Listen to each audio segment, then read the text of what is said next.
Hampir selama 10 tahun lamanya dengan punya 4 orang anak, tapi dia tidak bekerja. Dengan ketidakmengertian gue, gue bilang iya, oke, jalan gitu, udah. Teman-teman yang bekerja buat kita grup ini, itu rezekinya kebetulan disalurkan melalui perusahaan ini, The Wosko ini. Dan nggak ada satu hal kebetulan, you know, as for today, gila lu pakai baju hijau, jamnya dikasih hijau, gitu kan.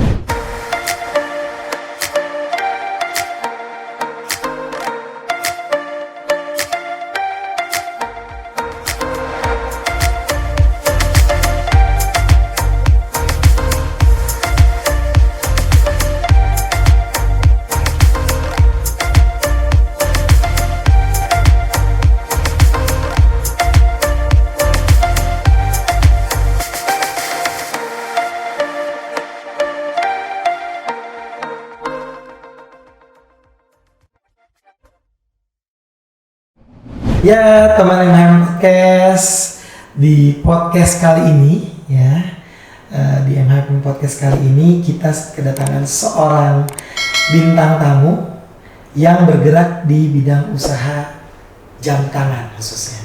Karena seperti yang saya sudah cek-cek gitu ya di internet ya, ternyata nggak banyak loh pengusaha yang bergerak di bidang jam tangan. Dan untuk itu MHM Podcast kali ini mengundang seorang pengusaha jam tangan di Indonesia, yaitu Erik Susanto. Please welcome. Thank you.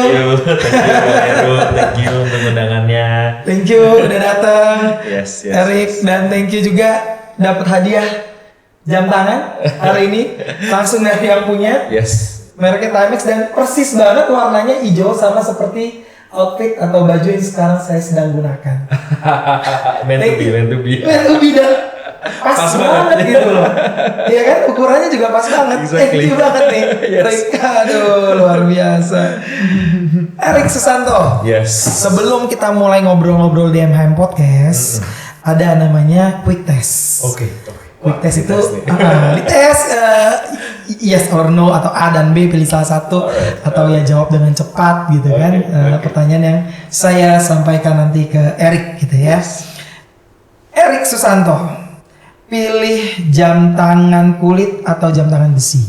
Jam tangan kulit. Tangan kulit, oke. Offline atau online? Jualan? Offline. Offline. Okay. Money or power? Uang atau kekuasaan? Power. Bisnis atau investasi? Investasi. Timex atau Daniel Wellington? Daniel Wellington. Okay. Banyak duit nggak ganteng atau ganteng tapi biasa aja? Tough choice ya. Berhubung gue udah ganteng. Iya. Gue maunya punya banyak duit juga. Oke. Jadi banyak duit tapi biasa aja. Oke. Banyak duit tapi biasa aja. Oke, banyak duit tapi biasa aja. Karyawan berpengalaman atau nggak berpengalaman? Tidak berpengalaman. Tidak berpengalaman. Oke. Pantai atau gunung? Pantai. Oke. Rapi atau pintar? Pintar. Oke, Erik. Oke. Yes. Udah mau keringetan. Mau ditanya yang lain? Jangan. Gue tahu lu. Oke, Erik. Yes. Gue tuh tertarik banget loh. Maksudnya dari sekian tamu podcast dan dari ya hasil penelusuran gue juga bahwa memang pengusaha jam tangan itu kan nggak banyak ya gitu. Tapi sebelum ke situ, gue pengen denger your family background, educational background hingga lo bisa masuk ke dunia entrepreneur gitu. Mungkin lo sekolah di mana dulu ya, etc. Yes. Jadi gue dulu lahirnya tuh sebenarnya Jakarta, tapi karena my parents, my mom specifically tinggalnya itu lahirnya di Malang, jadi keluarga kita orang Malang. Jadi gue sempat tinggal di Malang waktu TK gitu deh. Enak ya dingin ya Malang. TK sampai SD, Bing enak banget. Sampai selesai SD di sana? Sampai selesai SD di sana. Okay. Terus setelah SD, gue pindah lah ke Jakarta. pindah ke Jakarta dan Sorry, tapi lahirnya di Jakarta ya? Okay. lahirnya sebetulnya KTP-nya Jakarta. Oke. Lahirnya KTP Jakarta because my father was from Jakarta. Terus udah gitu masuk ke tapi mereka jadi berpisah. Akhirnya gue ikut ibu. Nah, ibu gue menurut gue adalah orang yang hebat ya. Iya, gue lihat foto-fotonya kayak lu deket banget ya sama ibu Of ya. course, yes. Oh, satu pilihan lagi, ibu atau bapak? Ibu masih. No. Itu harus dua-duanya. Iya, nggak boleh. Oke, gue tadi mau ngasih itu sih sebenarnya di Quicknya, tapi kayak jangan deh.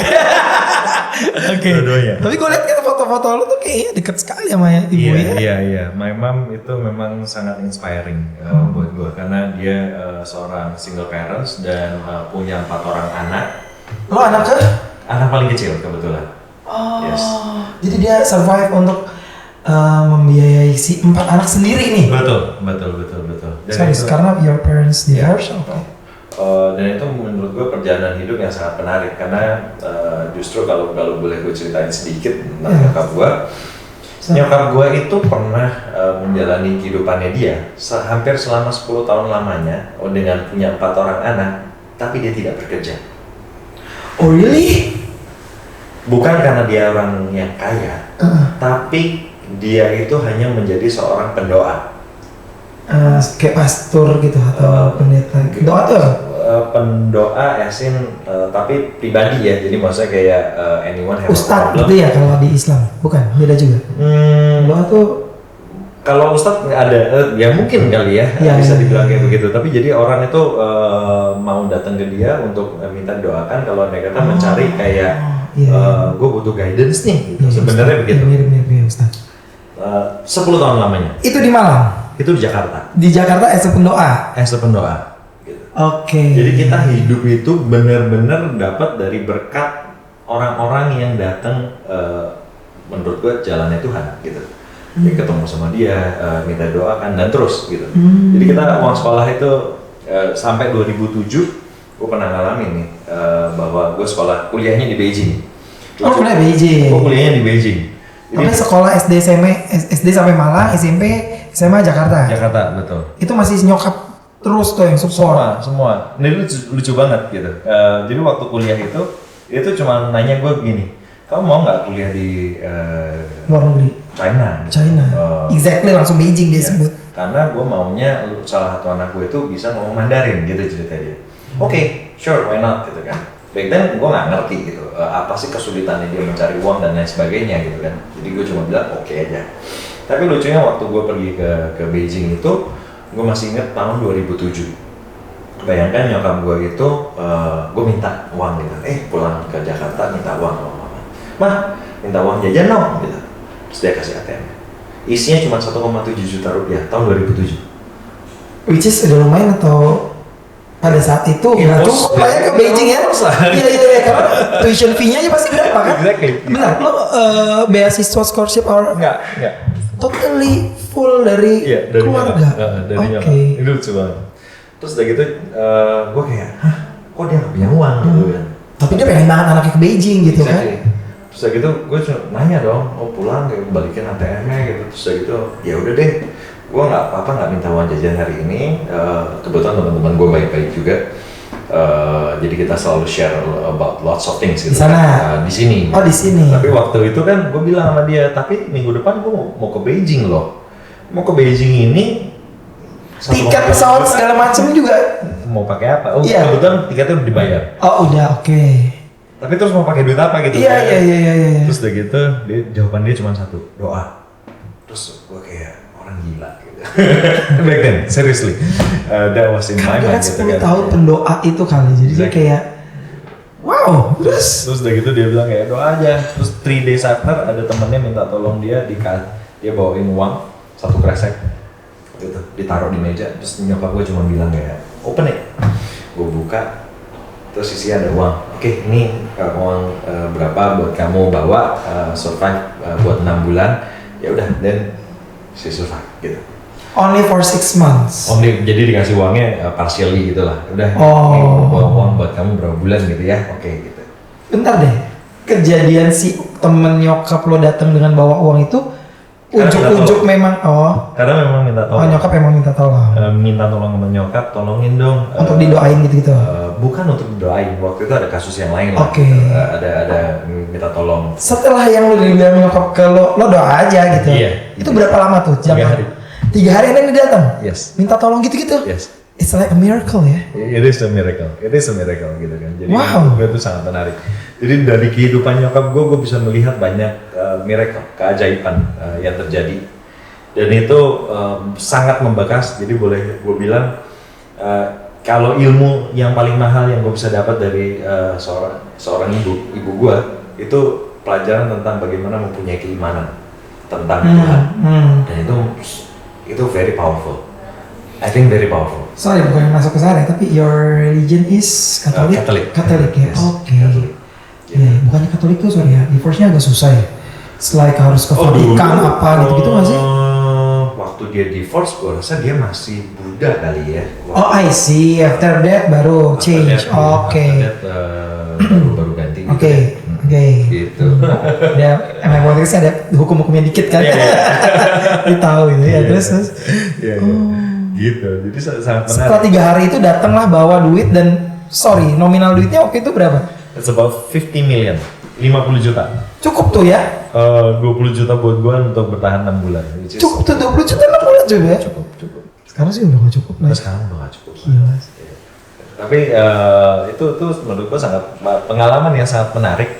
Di waktu kita itu sebagai manusia kadang-kadang kita itu merasa bahwa kita tuh harus bisa survive gitu. Iya. Tapi kita survive ini kan karena berkat. Iya. Dari Tuhan gitu kan. Gitu. Dari Allah. Betul. Berkatnya Sang dari sana. pencipta lah. Ya dari sang pencipta gitu kan. Dan ini yang membuat gue selalu, dan itu pengalaman yang sangat menarik dan membawa gue sampai hari ini, terutama melewati pandemi gitu kan. Banget, gila. It's a spiritual talks ya jadi. Yes. Maksudnya kayak bener-bener Yes. wow banget sih 1,7 and then lo 3 benar. Pada saat 3 hari kemudian itu tiket pesawat lo tanggal berapa? Itu Berapa hari? 7 hari. Oh 7 hari jelangnya ya. Jelangnya 7 hari. Kalau seandainya nggak ada orang itu berarti lo berangkat dong. Apa yang ada di pikiran lo saat itu? Jujur, I was hopeless back then ya. Karena gue merasa bahwa nyokap gue orang gila gitu. Kayak cuma suruh doa gitu. Doa nggak kasih uang gitu kan. You know. Kakak-kakak lo saat itu kan the youngest kan? I'm the youngest, yes. Kakak-kakak Yang lo nggak ada yang kerja juga waktu itu, masih belum. Oh masih belum. Masih Ada belum. sekolah semua tuh. Masih sekolah, masih kuliah lah kakak gue. Di Indo semua. Jadi yang di luar lo doang. Iya. Oh enggak, ya kebetulan cici gua udah ke US, tapi juga maksudnya ya dia harus berjuang untuk survive di sendiri sana lah, ya. survive. Itu sama ceritanya mirip lo juga. Doa terus swing gitu. US kan lebih mahal lagi dong. Itu juga US dollar. Jadi nyokap gue cuman kayak udah kamu sekolah di sana, kamu belajar di sana, udah kamu pergi, udah dikirim ke sana, udah dilepas gitu aja. Tapi modal awalnya kayak gitu juga ceritanya, enggak ada cerita itu, lain. that one I don't know ya. Tapi kalau for me personally itu ceritanya sih buat gue ya, gitu kan. Jadi itu menurut gue sangat menarik gitu kan. Bahwa dengan itu gue belajar permulaan kayak di waktu kita kesulitan, sebenarnya apa sih yang sebenarnya kita bisa buat jadikan pegangan di waktu kita kesulitan. Karena sebenarnya kalau andai kata ngomongin pas lagi rezeki lagi berlimpah ruah, sebenarnya gampang. Iya. You agree ya? Easy come gitu kan, everything. Gitu. Gila banget sih. Oke, terus lo berangkat nih ya ke Beijing gitu. Oke, kenapa pilihnya Beijing? I mean, China kan ada Shanghai, ada Wuhan. Kayaknya kalau itu satu karena memang ibu kota kali ya. Satu ibu kota, yang kedua memang orang kalau ngomong bahasa Mandarin, bahasa Mandarin orang Beijing itu yang paling bagus. Oh gitu. Oke, jadi di sana supaya bisa. Jadi ambil apa di sana, majornya apa? Majornya itu economic and trading. Economic and trading. Relate ya, bisnis juga. Emang dari sananya emang lu selain belajar bahasa, pengen ngambil bisnis lah ya, ekonomi gitu-gitu ya. Berangkatlah nih si mahasiswa bernama Eric gitu ya dengan 20 juta sana gitu. Terus lo nyampe masih nyari-nyari dorm. Oh enggak, itu kebetulan anak temen nyokap itu memang udah ada kenal, jadi gue udah dititipin gitu, pergi ya barangnya dan lain sebagainya, gitu. Terus sampai di sana cari, udah ada tempat segala macam, kampus juga udah ada segala. Bertahan dengan 20 juta 6 bulan itu ada setelah 6 bulan lah. Kalau 20 juta kan udah 6 bulan. Setelah 6 bulan seorang Eric tuh ngapain tuh di sana? Sebenarnya untuk survive. Jadi part time gitu. Gue ada part time juga memang. Tapi di luar dari itu sebenarnya memang nyokap gue juga hidup misalkan dikasih 6 bulan gitu. Ya 6 bulan kemudian pada waktu kita membutuhkan ya selalu ada. Oh jadi tetap disupport. Selalu dia yang support gitu. Jadi lucu banget. Setiap kali kita membutuhkan, dia membutuhkan atau gue membutuhkan, selalu ada orang-orang baik.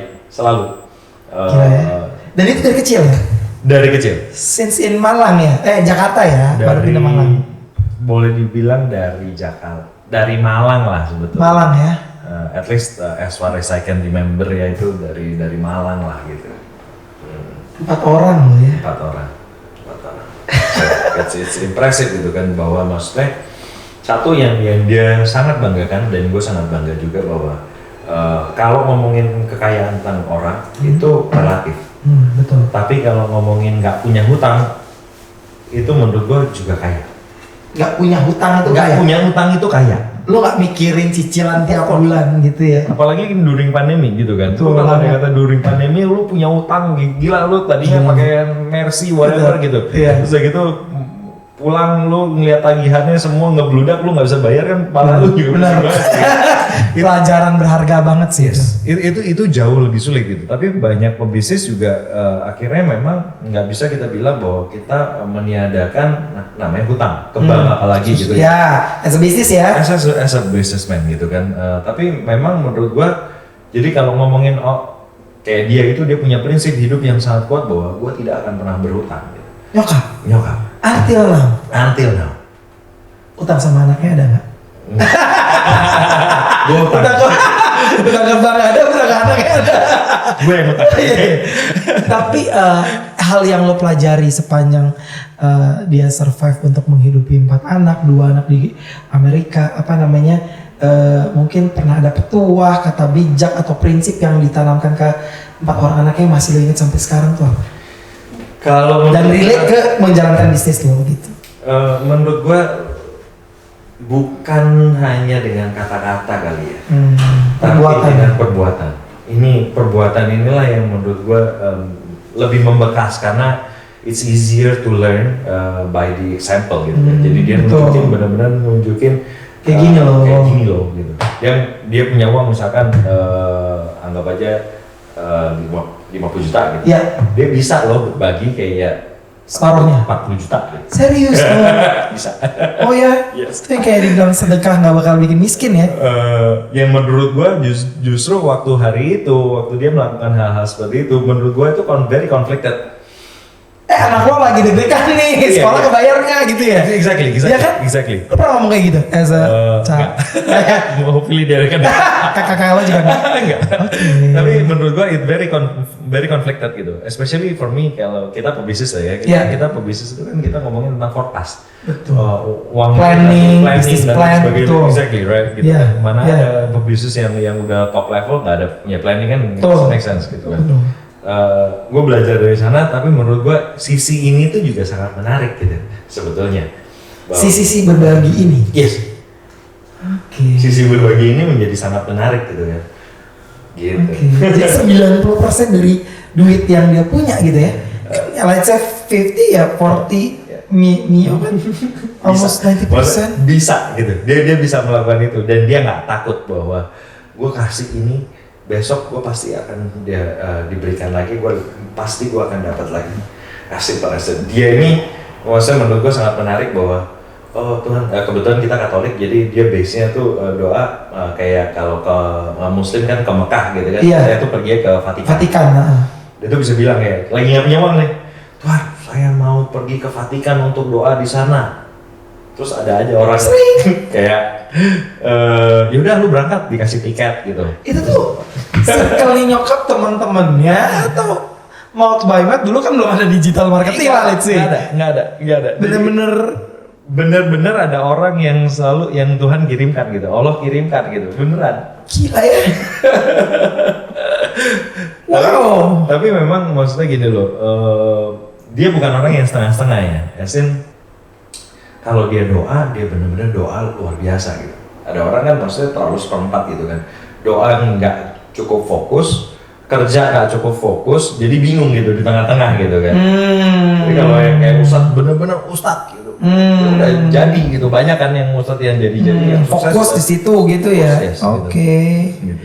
Oke, ya intinya jadi apapun fokus gitu ya. Yes. Cuma maksudnya pada saat itu gitu kan, maksudnya kan ya mungkin kan apa namanya dunia digital kan nggak seperti kayak sekarang gitu loh kan. Jadi kan kayak bener-bener ya bener di Tuhan kirimkan sih kalau gue bilang. Bener-bener Tuhan kirimkan. Pencipta kirimkan kan bener-bener kayak dan gokil sih 90% from emang gue juga sering banget ya Rick ya, maksudnya dan gue juga bertemu dengan banyak orang yang misalnya gue aktif di kajian dan sebagainya, itu sedekah nggak bakal mengurangi harta, justru menambah gitu ya. Tapi kan I mean mostly itu kan adalah bukan ngomongin gender tapi adalah pria lah gitu kan. Dan ini kan seorang wanita yang menghidupi 4 gitu loh. That's what amazing. Terus kenapa dia pindah dari Jakarta ke Malang? Nah ini apakah sempat ada ups and down juga di Jakarta? That one I don't know. Oke, nggak pernah cerita juga sekarang. Tapi kalau dari lu sendiri, kalau dia berprinsip untuk nggak mau hutang, you're as a businessman, hutang atau nggak? You're running your business. Luckily kita nggak pernah, belum. Sekalipun? Sama sekali. Yes. Oh iya? Yes. Gitu. Partner? Justru lo enggak, tapi partner as a on behalf company gitu. Oh gini, kalau dia kata ngomongin secara PT ya, PT nggak ada. PT nggak ada. Kita nggak ada. Oh iya? Kita bersih. Good dong. Kita bersih. Kita mulai dari nol benar-benar tahun 2012 gitu ya. Itu juga lucu banget sih. Sampai situ oke. Dan lo selesai gitu ya, maksudnya kuliah, ngambil S2 di sana? Enggak. Oke, lulus langsung balik ke Indo. Balik Indo. Dan lo ke nyokap, gue udah lulus nih. Gitu ya. Itu gimana? 2009 itu 2009 gue pulang, gue inget banget itu pemilu 8 Juni 2009. Gue pulang tanggal 5. Tanggal 3. Tanggal 3 pulang. Terus habis itu gue masih kayak santai-santai. Dia nanya sama gue, kamu masih ada uang nggak? Masih. Gitu. Uang pas di sana. Iya, ada sisa ya kira-kira gitu kan. Masih. Oke, ya udah. Udah. Terus gue kayak, emang nggak dikasih duit lagi dong. Shit gitu kan. Oh ya udah gitu. Terus udah gitu, from there, lucunya adalah gue memang ketemu sebelum gue pulang dari Beijing ke Indonesia itu, gue memang ketemu satu orang yang mengenalkan gue ke CEO-nya Bank of China. Oke, teman kampus atau elder kampus, than you? Dari kampus, dari kampus. Gitu. Oh, maksudnya lebih tua dari lo apa seumuran? Jauh. Tapi kenalnya di kampus. Kenal dari acara kampus. Oke. Dikenalin dari dosen gua, terus udah gitu ketemulah sama CEO ini. CEO ini orang baik lah ya intinya. Mengenalkan gitu ya. Ketemu sama CEO Bank of China, Mr. Chang Lei waktu itu 2000. Bank of China di China. Di Indonesia. Oh di Indo. Pas dia lagi ke Beijing. Pas dia lagi ke Beijing, so he gave me his name card, terus udah gitu gua bawa pulang gitu kan. Oke. Tanggal 3 gue pulang, tanggal pikir kayak ya udah deh gue mampir kali ya, say hi to him gitu. Terus udah gitu gue pergi ke Bank of China. Tapi first impressionnya si CEO ini baik sama lo ya? Baik. Datang ke sini orang Indo lah ya gitu. Enggak, orang China. Orang China. Bener-bener orang China. Dia gave me a name card, his name card. Untung ya Mandarin itu ya. Iya. Dengar kata orang tua langsung. Anak gue. Terus udah gitu lucu. Terus udah gitu dia kasih kartu nama. Oke, dan gue pergi ke kantor Bank of China waktu itu 2009. Terus dengan ketidaktahuan gue, pokoknya ternyata sudah disiapkan gitu. Kayak if you want to work, oke, ini kontrak ya udah, everything is prepared gitu. As an employee. As an employee. Oke. Jadi gue datang itu, yang gue pikir kayak gue say hi to him. Iya. Ternyata little did I know itu sebenarnya HR udah mempersiapkan, oke, ini gaji kamu, ini tanda tangan ya, tanggal 8 pemilu, tanggal 9 gue udah kerja. Oke. Karena libur ya pemilu biasanya kan. Hari itu tanggal 8 kan pemilu, terus dari itu tanggal 9 gue udah mulai kerja, itu hari Jumat kalau nggak salah. Itu lucu banget. Jadi gue nggak pernah apply tempat lain. Interview lebih tepatnya. Oke. Nge-apply kerjaan gitu, gue nggak pernah ngerasain. So karena berdoa itu. Lo rajin berdoa nggak selama di sana? I don't think so. Lo kan tebakan gue, I don't think so. Iya kan? Sama sekali. Terus gue berarti doa orang tua lah itu. doa orang tua itu I think purely. Terus udah gitu bekerja lalu di Bank of China. Bekerja di Bank of China 2009 sampai 2011. Oh 2 tahun ya. 2 tahun. Sorry, 2009 sampai akhir 2010. Oh setahun. Setahun setengah. Iya. Setahun setengah. Terus gue masuk ke dunia batubara. As an employee juga. Trading. Trading. As an employee juga.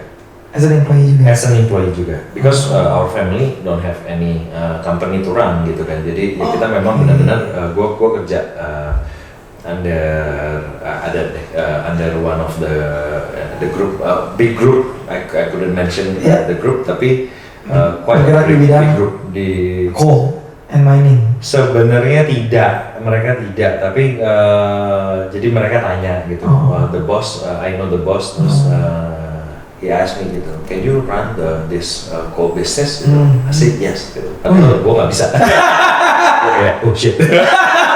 Baru setelah itu cari-cari tahu. Yes. Oh ya. Bener. Oh iya. Kayak bisa. Tapi nggak rugi kan tuh perusahaan lo pegang? Jangan gara-gara lo makanya nggak sebut nama perusahaan. Masih ada. Masih ada. Tapi lo nggak tahu kan keuangannya. You can run a coal business. 2010 sampai 2015. Itu lama ya? Lumayan lama. Susah nggak sih untuk belajar trading coal dan lain sebagainya kan? Maksudnya lo bank terus kan ke mining beda kan? Yes. Pas lo bilang oke, yes gitu, terus apa hal yang lo lakukan? Riset ya pasti ya, riset segala macam. Telepon teman gue yang main di situ segala yang main di sana gitu kan, so ya udah nanya aja, bener-bener purely nanya dan belajar.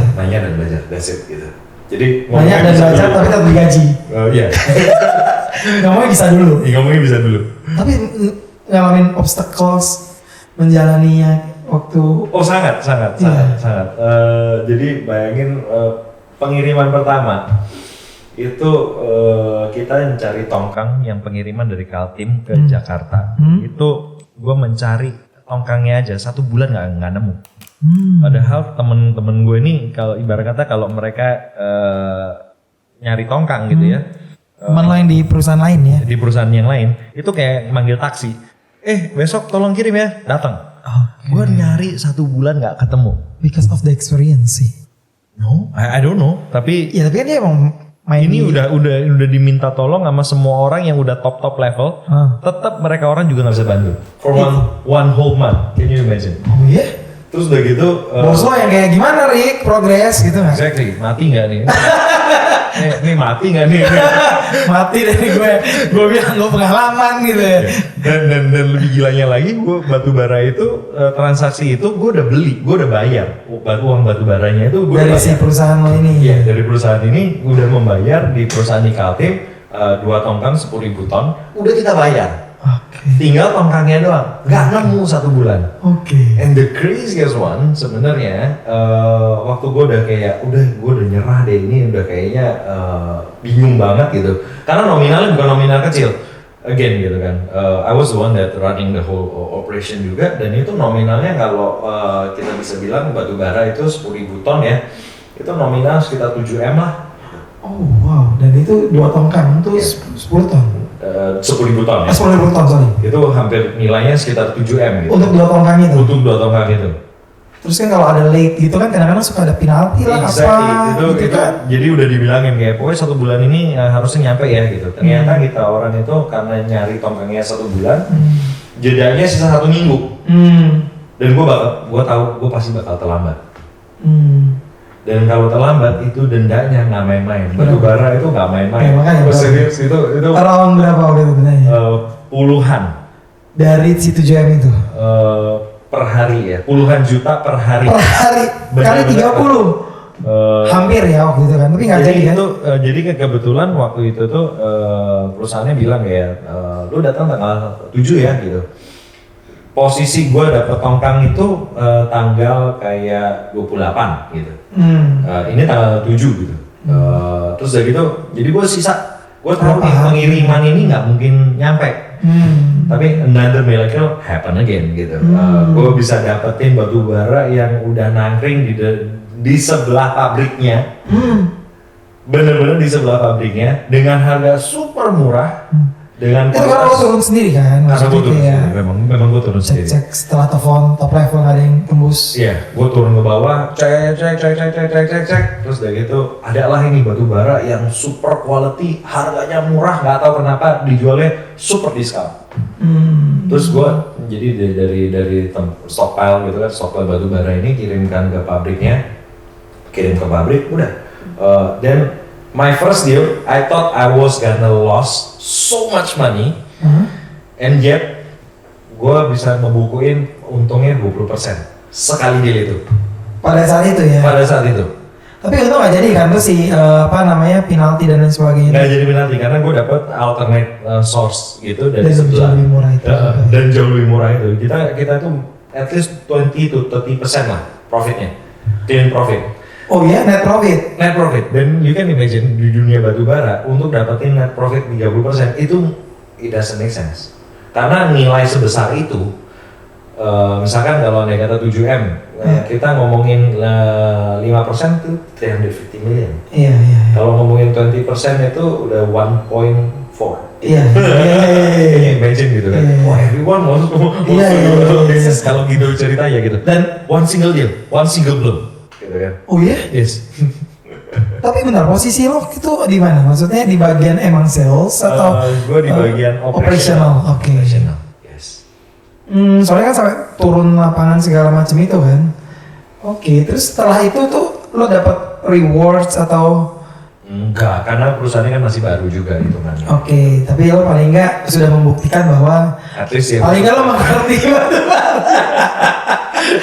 iya aja dulu gitu ya.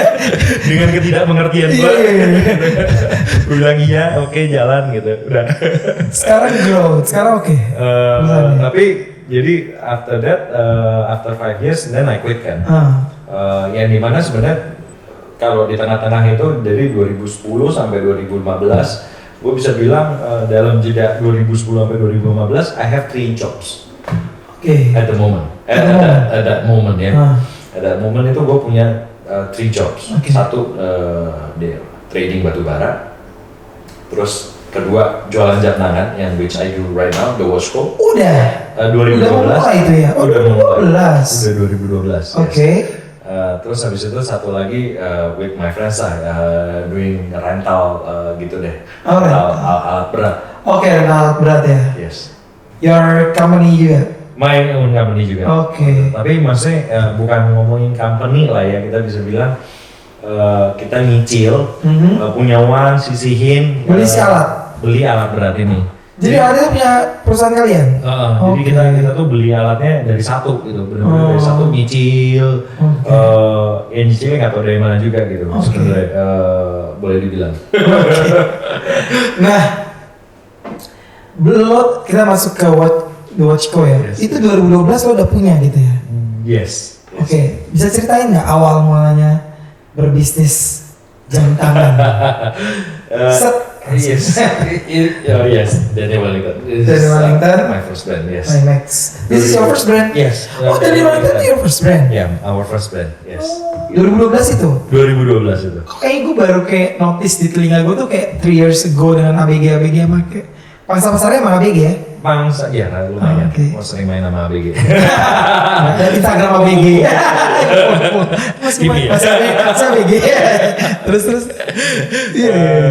Ya, jadi 2012 itu me and my partner kita kayak kita lihat-lihat jam tangan gitu di Instagram waktu itu. Instagram masih baru banget ya di Instagram. Terus kita lihat ini ada jam tangan sangat menarik, tapi di luar negeri. Coba kita kontak ya. Partner lo ini Teman dari Beijing. Gua kenalnya dari Beijing. satu kampus. Enggak. Oh. Dia beda sama gua 3 tahun gitu. Cuma anak Indo lah ya. Anak Indo, betul. Nongkrong sana segala macam. Nongkrong sana. Tapi basicnya dia mau bisnis juga. Iya. Oke. Terus. Gitu. Terus udah gitu kontaklah kita ke orang Swedia ini. Kita mau jualan jam tangan dong gitu. Terus udah gitu ya dia bilang kayak how much you want to buy gitu. Terus kita bilang. Dia ngomong kayak gitu. Iya. Dan oke. Jadi kualitas yang ditanya langsung ya. Terus udah gitu, tapi kita juga menjelaskan gitu bahwa kita yakin bahwa dengan potensi Indonesia itu seperti apa dan lain sebagainya. Yang kita jual itu adalah mimpi. Yang ngomong itu siapa?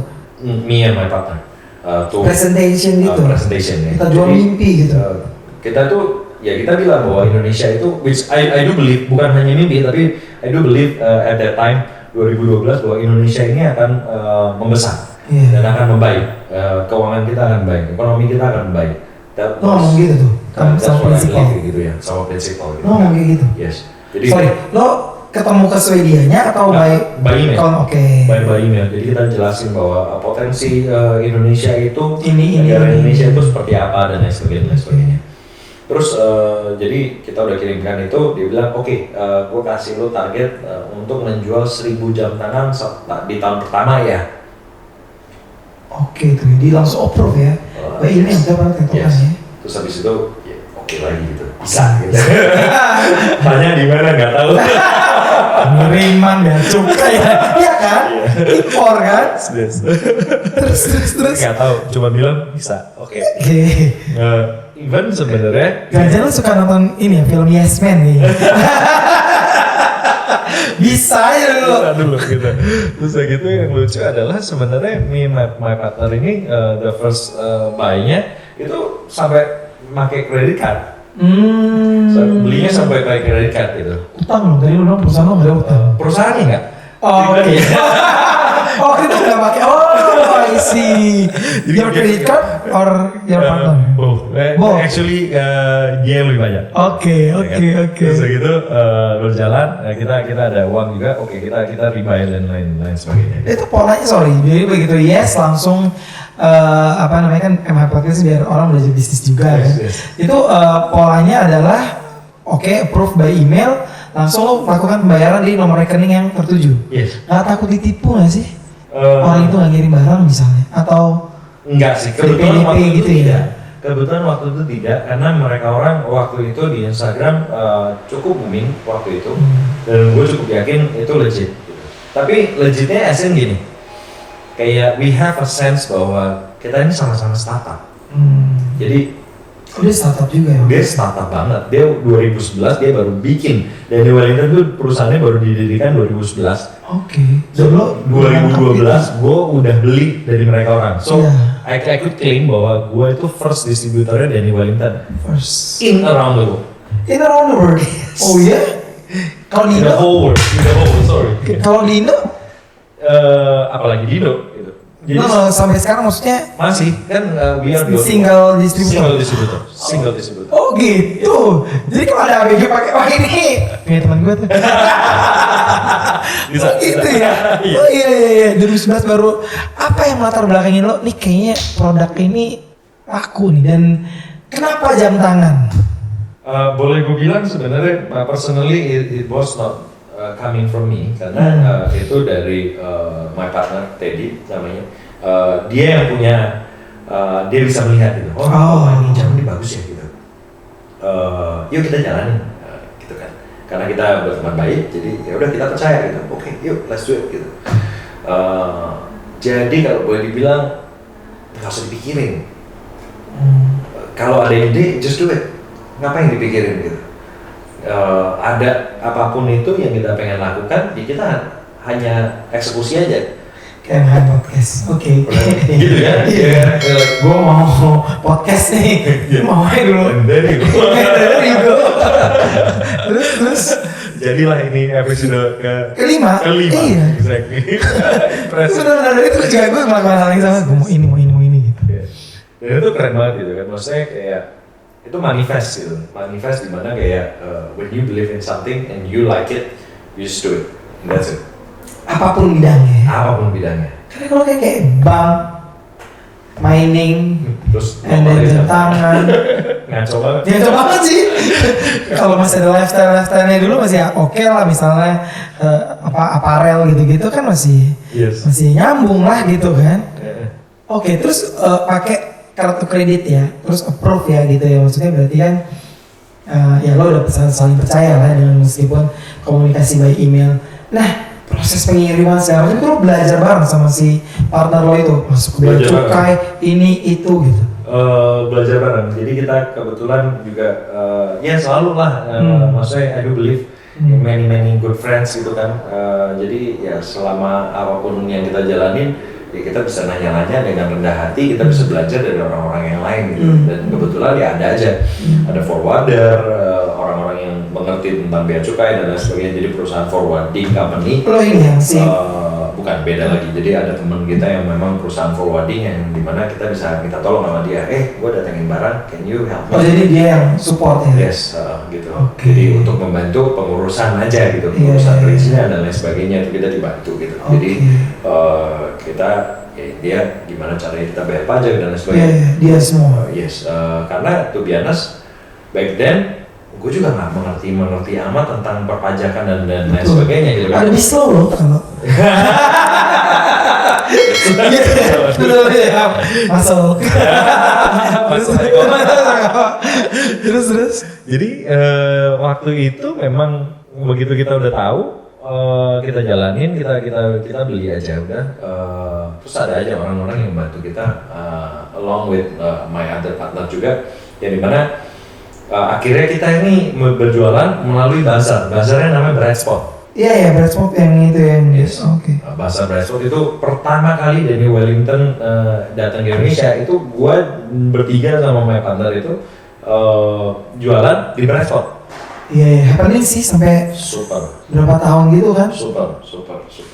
Lo bisa masuk si Breadspot itu temennya ngabarin itu ada gitu. Pameran nih gitu. Yes, ada pameran gitu dan lain sebagainya. We got approved karena kita brand baru juga. Betul. Ya udah, terus kita desain dan lain sebagainya. Desain juga lo? Enggak kan dari sana kan pusat? Enggak, kita lagi dari temen lagi gitu. Kita minta tolong dong mau desain gini. Ya udah, malah konsepnya itu sangat lucu. We actually supported by furniture company namanya Kare. Itu jadi dia itu meminjamkan furniture-nya untuk kita menjadi pajangan gitu.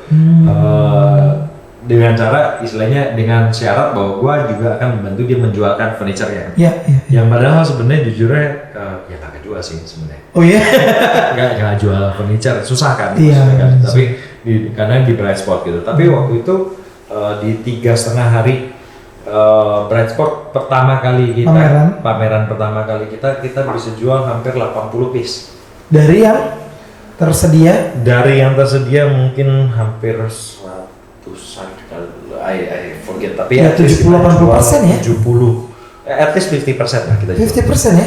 Oke dong. Yes. Pertama kali ya? Pertama kali. Jadi bentar, step-stepnya adalah setelah lo, itu PT dulu ya? PT dulu baru lo melakukan pesanan atau masih individual? Itu individual. Individual dulu kan? Itu individual. Baru lo bikin PT kan? Yes, baru berjalan, ternyata kita bisa, terus baru kita bikin PT. Karena kan lo pakai si forwarder segala macam gitu kan? Yes. And then pertama kali lo jualan adalah di bazar. Yes. Bukan di toko-toko mall dulu ya, justru bazar itu ya. Bazar dan berhasil untuk 80 semakin lo semangat deh itu. Yeah. Baru bikin PT ya. Jadi kita dari bazar, terus habis itu mulai lah masuk ke konsinyasi. Jadi kita titip jual ke Goods Dep. Oh iya. Jadi kita titip. Ini Goods Dep loh. Oke. Makanya jamnya mirip ya. terus. Ya, jadi kita ke Gusep membantu menjualkan konsinyasi. Iya. Jadi dari situ mulai hampir setahun lamanya, terus kita mulai kepikiran, kita kayaknya boleh deh buka toko sendiri ya gitu. Berapa tahun tuh? Tahun pertama kali 2012 tuh pertama kali pameran ya, Brightspot? Ya, pertama kali pameran. Sampai lo konsinyasi tahun? 2013 lah. Setahun doang ya? Setahun langsung aja. ke Goods Dad? Iya. Oke. Setahun, terus habis itu waktu itu kita dapat kesempatan. Tahun 2013 kita dapat kesempatan di Plaza Indonesia. Di Plaza Indonesia ini kasih kita 400 meter persegi di lantai 4. Kesempatan ini? Kamu buka deh something gitu. Di 400 meter persegi ini. Kok bisa tiba-tiba ke lo? I forget how it happened actually. Kalau atau ke si partner? Mungkin ke my partner ya. Terus udah gitu udah di okein. Ya udah 400 meter persegi. Jujuran aja, itu ngebangunnya aja kalau 400 meter persegi itu renovasinya aja hampir 300 juta minimal. Iya. Saat itu. 2014. 2013. Yes. Di tahun yang sama itu ya. Ke Good Step dan lo buka PI gitu. Yes. Terus abis buka itu kita dikasih waktu 2 bulan dan habis itu selang Lebaran. Tapi ini sewa kan? Sewa. 400 meter persegi gitu dikasih. Jadi cuman dikasih 2 bulan, lengkap lagi 2 bulan lagi. Udah, that's it gitu kan. Jadi cuma dikasih 4 bulan. Untuk renovasi. Untuk sewa. Buka di sana gitu. Cuma 4 bulan terus lo biaya renovnya aja udah berapa? Berapa ratus juta. Iya. Back then it was so crazy. To be honest, kita juga lagi karena nggak mikir. Kita oke, jadi 400 meter persegi karena kita lihat potensi kayak Iya. Plaza Indonesia is Plaza Indonesia kan, Iya. Plaza Indonesia gitu, kayak wah gila, gue bisa masuk Plaza Indonesia. Mau kelas A lah. Mau kelas A, super. Gitu Super. Kan. Di Indonesia, ya. A plus. Ya. A++ lah. itu udah the best mall lah gitu. Iya. One of the best mall lah, Iya. kan. Terus kita dikasih kesempatan itu kita yain. Karena merasa gila, kapan lagi gue masuk PI gitu. Exactly. And you know what happened? We lost so much money. Karena cuma mikirnya, ya udah PI gitu ya. Oh iya, lagi cuma 4 bulan, maksudnya lo nggak berstrategi bisnis gitu? Exactly. Jadi kayak, ya udah, oke, jalan gitu. Terus gitu kita gila, ruginya sih ampun-ampunan. Oh iya? Iya. Kisaran berapa tuh ruginya? Pokoknya semua biaya renovasi habis aja. Kira-kira itu sampai kayak gini. Waktu itu sampai setipis ini. Jadi otomatis kita punya fixtures banyak, furniture banyak, Yeah. karena kita bangun 400 meter persegi. Tapi furniture bukan yang di support itu cuma pas bazar doang pas ya? bazar aja gitu kan. Terus udah gitu kita udah bikin ini dan itu, terus udah gitu mau diapain, mau dikemanain gitu kan. Terus kita kayak agak memelas gitu ke Plaza Indonesia, aduh tolong dong kasih gue 10 meter persegi aja untuk buka tapi yang long term dong di sini gitu. Terus waktu itu dikasih lantai 3 island di depan Benteng Plaza Indonesia. Benteng kan toko emas kan? Toko emas. Oke. Ya. Persis di depannya 10 meter persegi. Iya. Kita dikasihlah kesempatan di sana. Ya udah deh, ini gue kasih lantai 3. Oke, gitu kan. Oke. Hari itu waktu kita decide, itu uang kita itu cash di tabungan itu cuma 25 juta. Itu lu gak mikirin, itu belum habis banget kan kontrak yang di lantai 4 kan? Enggak, itu udah habis. Oh udah habis. Udah hampir habis lah. Terus udah gitu kita sisa uang cuma 25 juta. Jadi imagine. Terus udah gitu kayak Itu sewanya per bulan berapa yang Island? yang Island back then 25 juta kalau nggak salah. Sebulan? Sebulan. Lu minta permanen. Pasti kan ada deposit apa-apa tuh gak mikir lagi tuh ya? Gak mikir, pokoknya 25 juta kan, oke. Masukin deposit, that's it gitu. Terus. Itu bener-bener kayak hari ini jual berapa? 5 gitu. Wah gitu. Hari ini jual berapa? 10. Wah gitu. Lo sama partner ke si sales. Di Plaza Indonesia. Iya. Kayak gitu aja. Jadi kita tuh hampir kayak ngecekin banget datang ke sana. Jadi Plaza Indonesia itu udah kayak rumah kedua gue zaman waktu itu gitu. Jadi imagine kayak gue selalu nongkrong di Plaza Indonesia all the way gitu. Bawa minum sendiri. Kan ngopi lumayan juga. Paling murah di QQ Kopitiam. Iya. temen gue kan ada kerja di sana kan. Jadi kalau ngajak nongkrong kan di situ tuh, yang affordable price. Super. Temen gue ada 2 kerja di sana. Dan itu sampai kita itu gue mungkin for a good at least 2 years itu gue nongkrong di QQ Kopi. Iya, Gue iya. rasa tuh orang Affordable price sama di PI itu doang bro. Iya. Di PI sih. Iya. Kalau temen gue main ke kantornya ketemuan gitu kan, sini ya gitu. QQ itu yang di lantai 2 atau 3 itu kan di pojok gitu. Itu seru banget. Tapi lu dapat 5-10 penjualan per hari udah seneng ya. Sangat. Dan itu boleh dibilang di lantai 3 itu ya kalau nggak ada di lantai 3 Plaza Indonesia waktu itu nggak ada hari ini The Watch Co. Oh gitu. Yes. Jadi ya itu adalah kesempatan emas dan itu sangat-sangat super kepepet banget gitu kira-kira gitu kan. Dan memang ada tempatnya juga untuk island ya. Dan memang kebetulan dikasih ada tempatnya juga untuk island gitu. Jadi dan itu sebetulnya the funny things kita bisa dibilang dalam tahun 2012 itu kita adalah one of the pioneer yang membuka tentang island stores. Oh, for watch atau any kind of product. At least for watches. Iya kan? At least for watches. Kalau for watches 100% we are the pioneer. Oke. 1000% we are the pioneer. Gitu ya. Yes. Sekarang udah banyak sih ya.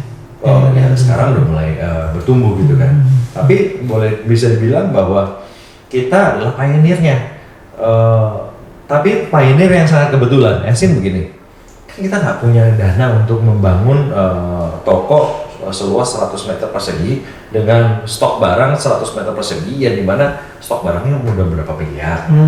Ini yang di lantai 4 maksudnya? Bukan. 400 meter ya? 400 meter itu akhirnya kita jadi manggil teman-teman. Jadi kamu taruh barang kamu di sini ya. Kamu taruh. Jadi kita kayak bikin bazar juga akhirnya di sana. Oke, tapi bentuknya di mall. Iya, bentuknya di Tapi mall. semua jam tangan kan? Enggak semua jam tangan. Jadi itu termasuk Guzep bantu kita, 707 bantu kita juga. Itu brandnya apa waktu yang di Plaza Indonesia? Oh, campur-campur. No. Yang muncul pertama kali lo di Watchco udah Watchco. The Watchco. The Watchco, yes. Udah. Oh, itu pertama kalinya ya? Wait. Iya, udah. Kan lo bazar dulu masih Daniel Wellington nih. Terus change ke The Watchco-nya? Change ke The Watchco itu karena kita berpikiran bahwa kalau andai kata kita brand ini amit-amit nggak jualan lagi, terus masa kita nggak punya brand yang lain? Nah terus staff kita mau dimanain? Itu brand si Daniel ini ya? Ya kalau Daniel Wellington ini somehow flip gitu misalkan gitu kan amit-amit kan no one knows. Dan kita bangunlah namanya The Watchco. The Watchco ini multi brand store yang menyediakan supaya kita bisa carry more brands. Jadi we can carry more brands. Jadi kita bisa lebih stable dari multi brand store. Jadi kalau andai kata kita betting on one brand, the other brand ya nggak jadi masalah gitu loh. Maksudnya satu bisa naik, satu bisa turun, and there is always a cycle of economic or business itself gitu kan. Gitu. Nah setelah lo dan Wellington dan sebagainya, nah lo memutuskan untuk menamakan The Watchco itu sebelum masuk pertama kali offline maksudnya etalase di Pondok Plaza Indonesia itu ya? Yes. Jadi ada brand itu dulu kan maksudnya? Yes. Oke. Terus berarti di Island itu juga The Watchco udah? Bukan, di Island itu Daniel Wellington. Oh, DW doang itu sih? DW doang. Tapi brand lo berarti mati dong sih? Maksudnya nggak jalan dong? Nggak jalan waktu itu. Tapi bukan nggak jalan, sorry. Jalan, tapi kita selain Daniel Wellington, yang lain kan kita konsinyasi. Konsinyasi masih jalan. Oke. Tapi konsinyasi kan dibayar 1 bulan kemudian. Jadi barang titip terus bayar 1 bulan kemudian.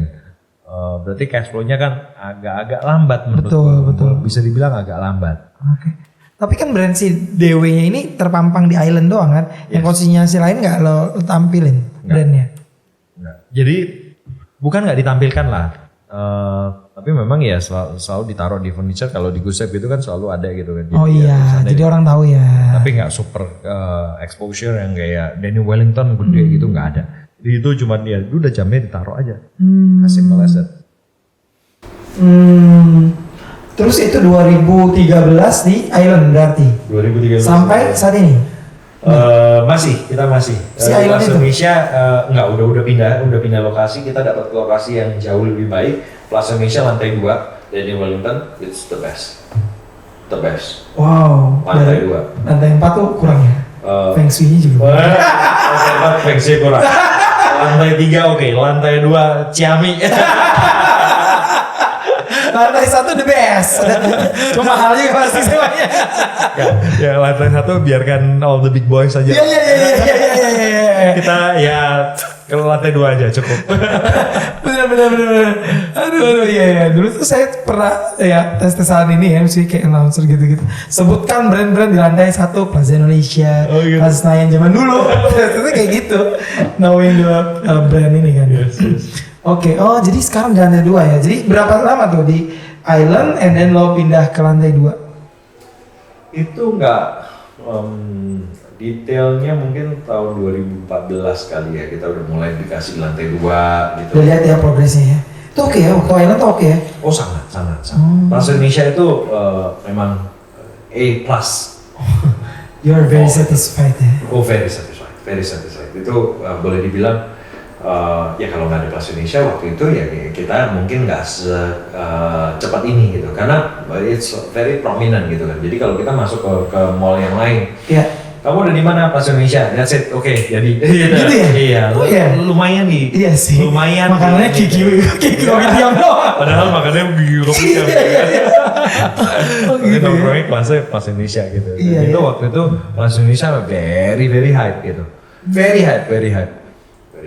Jadi I think it's something ya yang sebetulnya sangat menarik bahwa kita itu dikasih kesempatan, dan itu menjadikan kita juga ya selalu dalam setiap waktu itu selalu ada perjalanan yang menarik.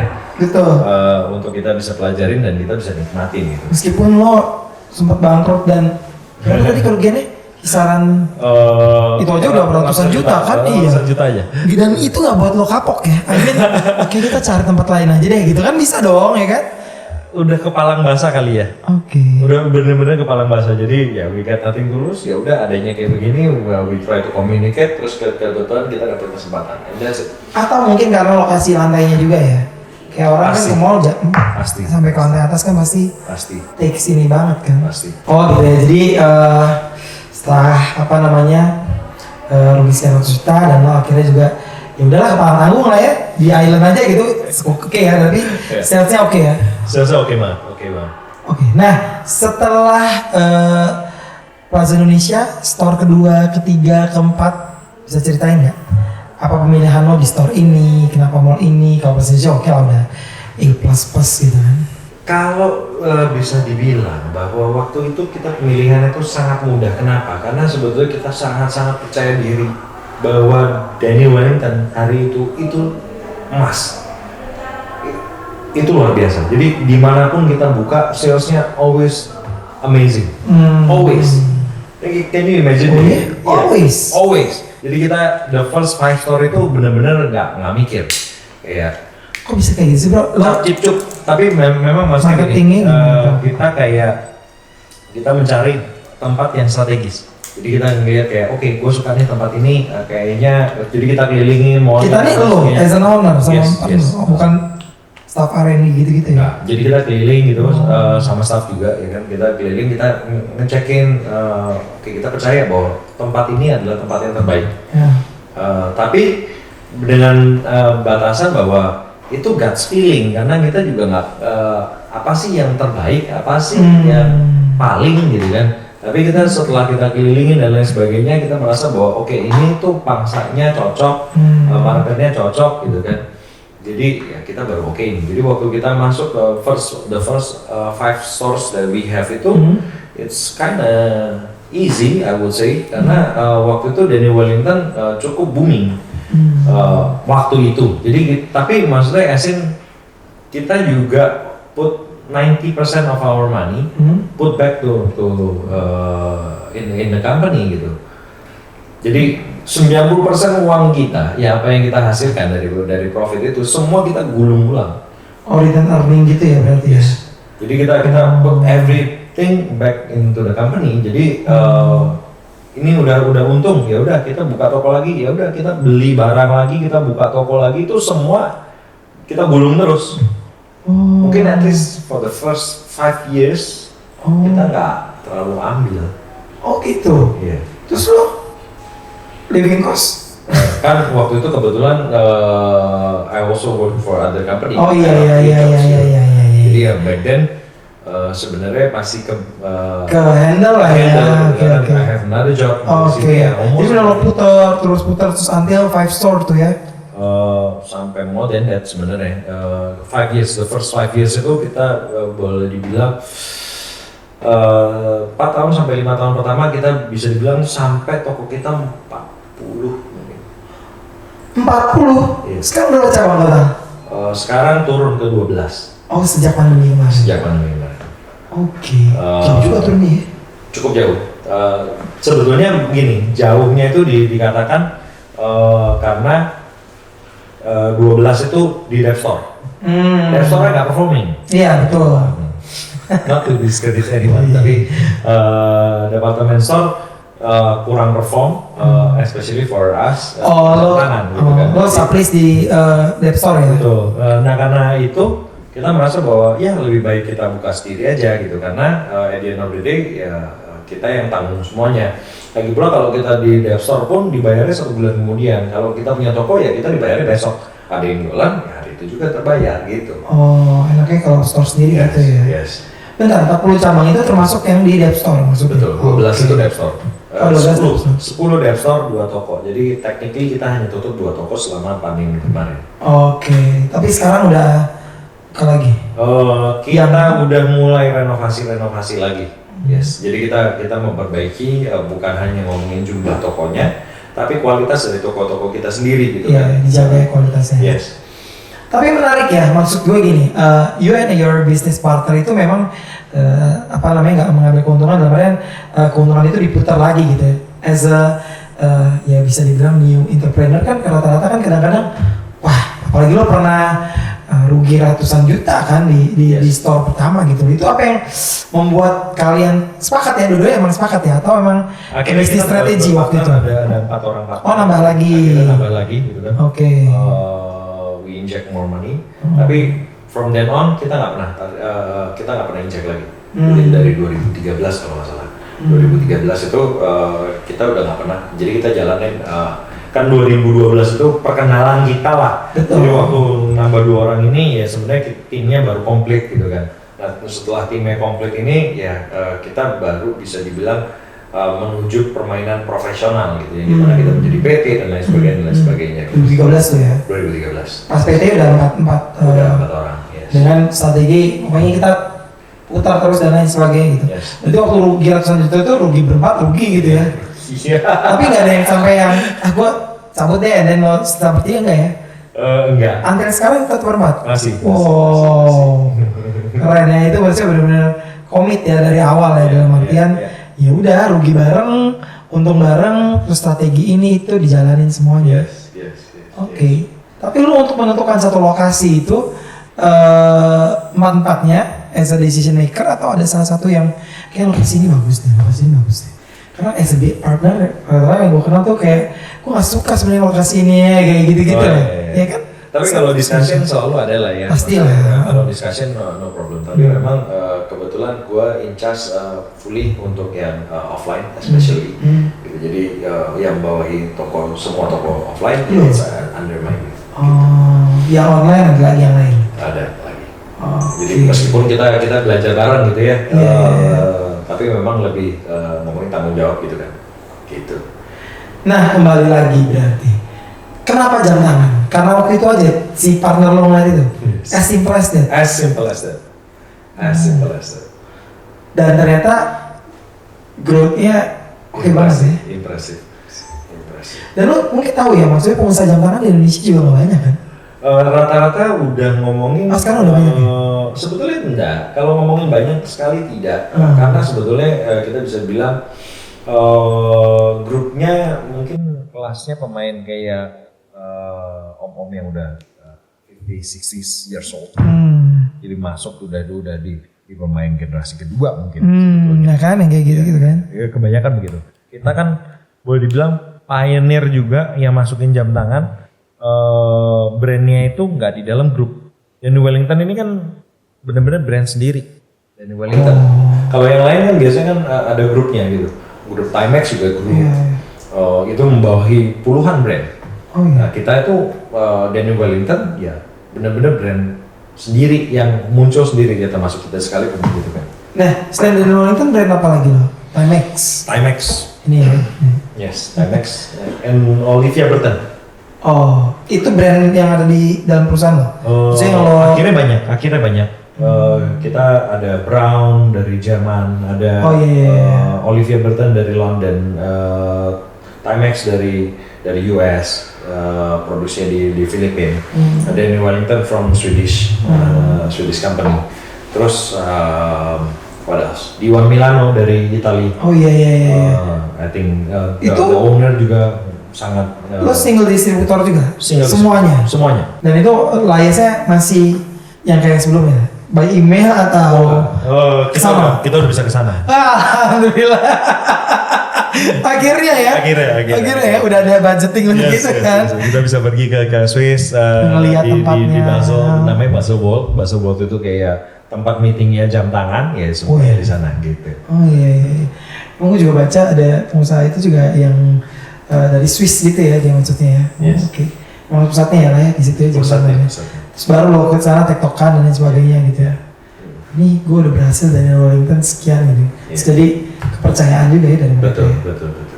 Dimulai dari kepercayaan. Berarti sekarang 12 store. Waktu 40 store itu tersebar tuh seluruh Indonesia. Tersebar seluruh Indonesia, 7 kota. 7 kota ya. 7 kota. Itu juga lo yang turun langsung ngecek dan lain sebagainya.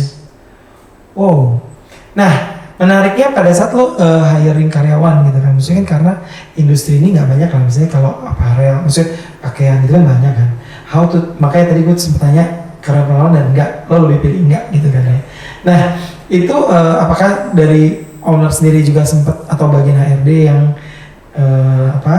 ngecekin gitu, misalnya untuk melakukan tes atau lo juga sempat final decisionnya di lo, terus bagaimana lo men-training gitu ya untuk kayak your employee yang nggak ngerti, kalau kayak lo dulu juga kan batu bara lo nggak apa-apa kan gitu ya. Jadi lo kayak justru gimana? Karena begini, maksudnya kita tentunya senang lah ya untuk belajar sama orang-orang yang sudah berpengalaman. Tapi kalau ada kata dia ngomong bahwa tadi pilihannya adalah pengalaman atau nggak pengalaman, gue pilih yang nggak pengalaman. Kenapa? Karena basically bahwa waktu kita selalu merasa bahwa kita nggak berpengalaman, kita tuh masih terus maju untuk belajar. Jadi kita ngomongin masalah mentalitinya, masalah mindsetnya, bahwa kita ini selalu hijau. Karena kalau andai kata kita sudah matang, ya kita akan cepat busuk kan gitu. Kalau jadi everyday learning gitu. And it's always like that gitu kan, bahwa dimana gue bisa dengan yakin bahwa kita waktu masuk di Instagram di pertama kali, kita adalah brand jam tangan di Indonesia yang pertama yang menggunakan Instagram sebagai media sosial untuk kita pakai.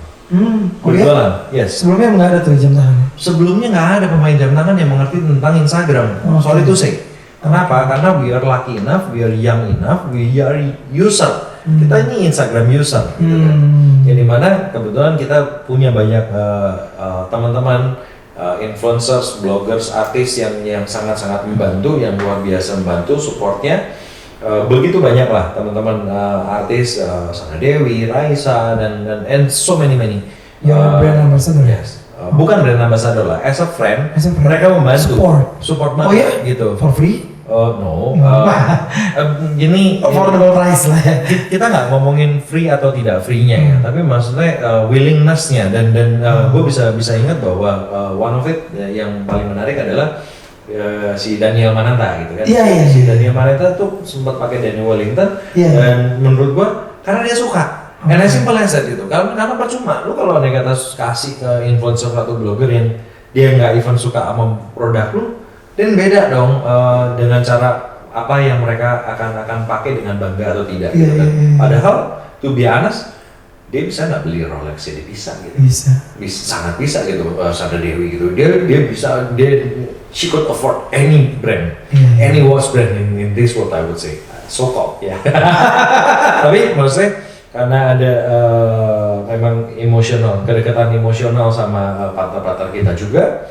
Mereka ini. Ya, sama produknya juga. Jadi willingness-nya ada. I see. Dan itu lebih penting karena kita nggak bisa dasarkan apa yang kita inginkan itu dasarnya motifnya tuh ngomongin dari uang gitu. Iya.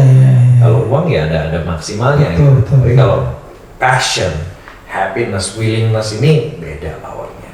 Dan sales dari online itu lumayan ya? Sales dari online lumayan. Sejak yang Instagram itu ya? Instagram, Tokopedia, juga Oke. sangat bantu, Shopee dan lain sebagainya itu sangat Gitu. bantu, yes. Dan sekarang dengan pandemi lebih pilih offline tapi tetap ya? Tetap. Tetap ya? Tetap. Jadi salesnya bagusan offline atau online? Gue tetap percaya bahwa online atau offline ini bisa dibilang berkesinambungan. Dua-duanya saling mensupport. Bahwa jam tangan orang itu tetap pengen lihat barang aslinya. Iya. Itu satu. Sama sih gue juga kalau di barang. Of course ya, Iya. itu kan. Jadi kita tetap Puasanya percaya. beda, satisfied-nya beda Yes. kalau ngeliat langsung. Jadi kita apa-apa yang kita jual ini lagi pula juga bukan hanya ngomongin tentang sekedar menjual one product, one single product, that's it. Gitu. Iya. Itulah kenapa dari kita sendiri memberikan program-program yang sangat menarik. Gue bisa bilang we are the first company yang ngasih warranty itu lifetime for battery. Oh ya? For battery. Jadi ini kalau mati warranty? Ya jadi gue bisa bilang ya harapannya adalah meskipun gue nanti one day akan meninggal ya kan, Iya. baterai lu nggak akan. Seriously? Ini Lu bisa jadi nggak? tukerin terus. Ini terus baterainya? Lifetime? Lifetime. Jadi kalau misalnya tiba-tiba mati, gue sisa ke Datang toko aja tertentu. betul. Oh iya? Yes. Serius. Oh iya? Kok Bukan bisa untuk sih? lu ya. Untuk semua orang, yes. Gitu. Semua brand yang dibawa Watchco? Yes, semua brand yang di Watchco. Itu kenapa? Emang dari awal lo kasih produsennya kayak gitu, cek untuk ini barang bisa ini nggak awet atau emang Enggak, lo create itu? Itu memang program kita, program company kita bahwa kita akan memberikan Aslinya nggak gitu berarti? aslinya nggak gitu dong. Oh gitu. Aslinya Lo nggak membeli nilai plus berarti? Kita akan berikan nilai Ya, plus. that's the real Jadi, entrepreneur. kalau ngomongin tentang jualan jam tangannya, untungnya dan lain sebagainya, tentu saja perlu kita perhitungkan lah. Pasti. Tapi memang kita juga harus percaya bahwa apa yang kita berikan ini pasti akan berbuah. Dan yang kita tunggu itunya. Jadi kita nggak bilang kayak oke, habis jualan 1 jam tangan, oke, kita cuci dada gitu kan. Karena kalau misalnya baterai habis kan orang balik lagi ke toko itu kan. Of course, yes. And then lihat yang lain itu jadi salesnya naik. Harapannya Iya. gitu kan. Nah, satu kepercayaan, Benar. satu mereka orang akan kembali selalu datang gitu kan. Betul. Jadi retention dari customer itu menjadi sangat penting karena Betul. kita pentingkan customer yang sudah datang, bukan hanya customer baru aja. Jadi Iya. kita nggak cuma Maintain kemudian- yang lama. Betul, kita harus maintain yang lama dan kita harus jaga yang lama. Kita harus berikan yang terbaik dan juga kita menunggu datangnya si Si customer baru. Berarti kalau lo dalam prinsip berbisnis bisa bilang juga lo memaintain satisfied customer itu sendiri ya. Of course, yes. Kalau customer yang lain suka pasti ada lah yang bawel ini. Oh, selalu. Lo masih maju tuh, masih yang Masih. approaching dan lain sebagainya. Sepaling tidak gue Kok saya baru beli udah baret misalnya gitu. Atau kok ini ada aja kan? Kalau yang sampai major, ya pasti ada. Ada. Tapi lo pasti responsible untuk itu ya. Tapi yang kecil-kecil, gue rasa my team udah hebat banget dia untuk Handling. mereka udah. Dan so makanya lo lakukan training itu ya, meskipun dia nggak pengalaman, and then Yes. you doing the training ya. Yes. Belajar trainingnya belajar aja gitu ya waktu itu ya. Saat itu awalnya kan untuk men-training gitu ya Selalu pasti kan. ada, selalu ya. ada. Tapi maksudnya salah satu yang menarik adalah ngomongin training ya, especially during pandemi. Gue rasa topik tentang pandemi ini sangat menarik karena apa sih yang kita bisa berikan di masa pandemi? Apakah training tentang sales? Kasih karyawan atau ke customer? Karyawan. Oke. Tidak sama sekali. Gue ini hampir setahun lamanya kita sudah melewati pandemi. Waktu kita melewati pandemi, waktu training kita adakan di tahun 2020, kita nggak sentuh sama sekali namanya tentang sales. Kenapa? Karena sebenarnya dari hati itu gue percaya banget bahwa rezeki staff-staff kita, teman-teman yang bekerja buat kita grup ini, itu rezekinya kebetulan disalurkan melalui Ochiko, perusahaan ini, ya. Dowosko ini. Jadi kalaupun mereka keluar pun mereka akan dapat rezeki itu. Jadi selama kita menjadi penyalur, kita nggak akan pernah kekurangan. And then lo cut the ini nggak ada. Selama Dan pandemi. ini yang sangat gue banggakan bahwa kita tidak ada PHK selama During pandemi. pandemi. Oke. Tidak sama sekali. Sampai ke staff SPG yang Meskipun lo tutup store tuh ya. meskipun tutup store. Oke, jadi si store-store yang itu lo pindahin kemana tuh? Jadi waktu itu Store yang ditutup karyawannya? waktu store kita 40-nya tutup. 40 tutup? Oh iya ya, karena pandemi. Nah, pandemi kan 3 bulan lamanya kita benar-benar tutup. Benar-benar tutup. Benar-benar tutup ya. Dirumahkan. Mereka di rumah. Oke. Tapi dapat gaji. Half, full, half kan? Oke, begitu buka, kan ada store yang ditutup nih. Nah, si karyawan yang di store tutup itu lo pindahin kemana? Ada beberapa yang memang tetap harus keluar karena mereka juga mencari Oh, pekerjaan yang ada, lain ya. dan sebagainya. Tapi kita juga ada beberapa yang masuk ke Store, oh kantor, office ya. ke office dan lain sebagainya. Jadi memang kita usahakan apalagi yang memang the best performing itu memang kita akan terus perjuangkan gitu pasti. Dan itu adalah beberapa staff beberapa kolega kita yang kerja di kita itu dari jualan jam tangan itu dari gua jaga toko sampai hari ini dia masih ada. Oh iya? Iya. Oh, lo sempat jaga toko juga ya? Oh sempat. Berapa tahun tuh? Ya, setahun pertama at least. Jualan juga tuh ya? Nggak setiap hari lah ya. Cuma tapi mantau lah ada ya. untuk datang di sana, untuk selalu ada di sana, untuk tahu penjualannya bagaimana dan lain sebagainya. Jadi benar-benar jualan ya ada. Gitu. Nah, during the pandemic that you say before ya, ups and down-nya tadi udah cerita dan lain sebagainya. Nah, hal apa yang lo bisa pelajarin gitu? Maksudnya kan kayak, ya jam tangan ini kan merupakan bukan kebutuhan yang misalnya pokok lah misalnya dan lain sebagainya, tapi lo how can you survive this business dan sampai lo berpikir bahwa gue masih tetap di bisnis ini dan lain sebagainya, atau apa yang bisa lo Satu baca? Tentang Tuhan. Ya, oh kembali lagi dari yang orang tua dulu ya, Yes. ibu dulu ya. Tentang kepercayaan bahwa kita itu diberikan rezeki selalu sama Tuhan. Dan Even in the worst case ya. even in the worst case, karena jujur aja kalau ngomongin tentang pandemi, kalau ditanya seorang Erik atau seorang pemimpin perusahaan kita, Iya. nggak ada satupun yang cukup pintar untuk bisa bayarin gaji karyawan 200 orang. 200 waktu itu? 200 orang.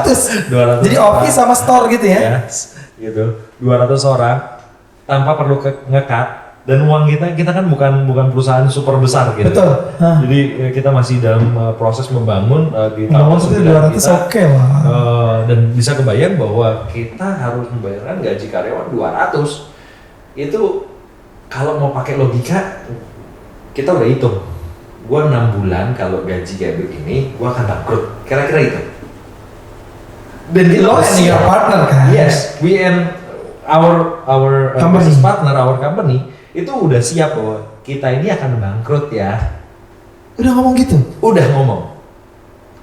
2020 Itu ngomong ke si 200 karyawan atau antar shareholders? antar shareholders. Oh. Dan itu gue tahu bahwa kita masih hutang, ada pembelian jam tangan dan lain sebagainya, hutang lah. Maksudnya asin ada yang harus kita bayarkan Oke. ke vendor-vendor dan lain sebagainya, ini banyak sekali. Betul. Kita ngomong istilahnya financial inilah ya, strategi gitu Yeah, ya, yeah, bahwa yang mana yang dibayar duluan dan Yeah. lain sebagainya gitu kan. Dan itu kalau boleh dibilang kita udah siap bahwa yang kita perjuangkan itu gaji karyawan terlebih dahulu di atas semua list yang ada Saat itu ya? saat itu. Jadi Wow. bisa dibayangkan kalau kita bayar gajinya makin lama, kan waktu itu bulan Maret kan kita nggak tahu mau ditutup sampai bulan berapa, kan kita nggak tahu. Iya. Sebulan kah, 2 bulan kah, 3 bulan kah, 5 bulan kah, 6 bulan kah, kan kita benar-benar tidak tahu. Iya. Dan nggak ada yang tahu satu Iya. dunia ini Iya, gitu iya. kan. Dan kalau yang bisa gue sharingkan adalah satu, percaya sama Tuhan, yang kedua selalu bersyukur. Iya. Dan ini yang gue sharingkan dan trainingkan turun ke semua staff yang ada di kita, gue keliling ke setiap toko yang ada untuk men-sharingkan masalah bersyukur dan bersyukur dan bersyukur. Gitu? Yes, that's all I do. Karena kalau ngomongin minta mereka berjualan jam tangan, jual banyak-banyakan, mereka nggak mampu. Iya. Mereka nggak mampu. Sorry itu saya bukan karena mereka tidak punya capability. Iya. Tapi yang datang aja siapa yang mau datang ke mall? Iya. Jumlah barangnya jutaan barang di satu mall. Iya. Kita ini jualan jam tangan, bos. Iya. Terus siapa yang mau beli jam tangan kita gitu kan? Tapi jujur aja waktu kita ngomongin tentang bersyukur itu selalu terjadi dan itu memang saya bilang bahwa saya percaya sekali bahwa rezeki ini orang semua itu dititip melalui kita. Iya. Jadi nggak usah saya Agree. repot. Agree. Kenapa harus gue yang repot?